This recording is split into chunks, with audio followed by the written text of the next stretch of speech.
All right, guys. Today we're going over what we call a pail that'll be performed in 90-90. So we'll call it the 90-90 pail. The goal is first backtrack. Pail stands for progressive angular isometric loading. So essentially, we're trying to get more space than what we currently have, or more range of motion than what we currently have, using some active range work or active range conditioning, whatever you'd like to call it. So right here I'm in 90-90, one of my favorite hip mobility positions, right?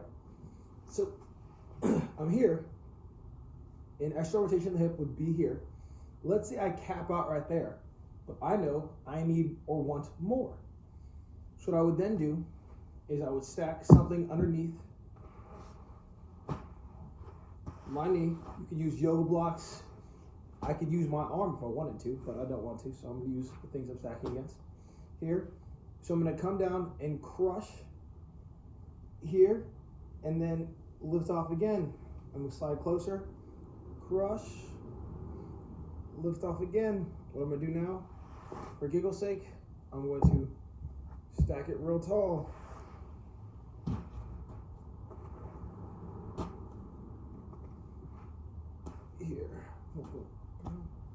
Here, crush, down, lift off again, move forward, crush, lift off again, and now I have much more range of motion now than I did earlier when I was stuck right here.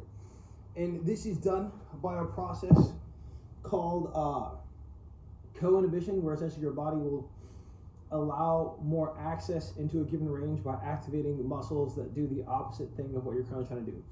So we're trying to do abduction and external rotation, which is ER, external rotation, by crushing downwards onto the yoga block and tools.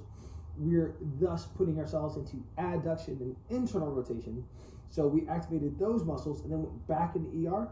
Our body then gives us more range of motion, because your body will naturally limit the amount of range of motion you have for safety reasons. This is how to kind of bypass that range of motion so you have more access and you kind of build more strength in bigger ranges.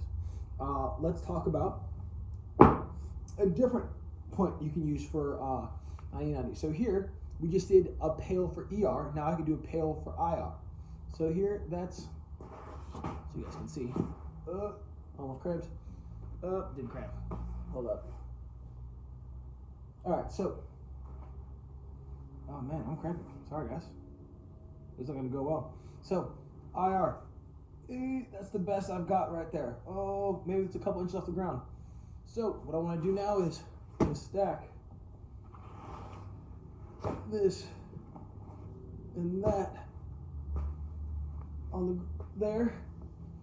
And now I'm going to press down here. And I'm essentially trying to externally rotate, but it doesn't look like much because I'm just driving hard into this here.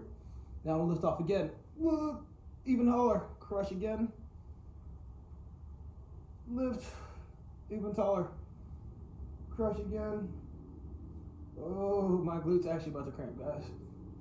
Lift, ooh. Last one, lift, boom. And now, once again, range of motion, much taller than when I started. So we just did a pail for my internal rotation. Last range of motion, guys, that we're doing is abduction. So lifting the whole leg off the ground. Oh, I'm going to cramp on that one, guys, for sure. So I start here, crushing, lift off. I don't get very high, right? So I'm going to stack this here. I'm going to crush this with my entire leg.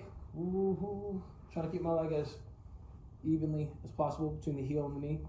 Crush, lift, crush, lift. And we rinse and repeat. I'm not keep going, guys, because my hip is already cramping and mad at me. But yes, so what we did, guys, 90-90 pail for ER, IR, and ABD. So external rotation, internal rotation, and abduction. Progressive angular isometric loading, trying to expand and build upon the range of motion that we currently have or have access to via the progressive angular isometric loading. But yeah, guys, hopefully you find this useful, kind of throw into your warm-ups or maybe like supersets based on what you're doing or goal you're trying to accomplish. If it's to build better warm-ups, this might be a good thing to have in your warm-up. If it's to increase range of motion, maybe you want to superset this with something that you're doing. Who knows? But yeah, if you did enjoy it, definitely hit that thumbs up button. If you have questions for me about this exercise or any other on the channel, throw it in the comments. And if you haven't yet, definitely subscribe to my YouTube channel.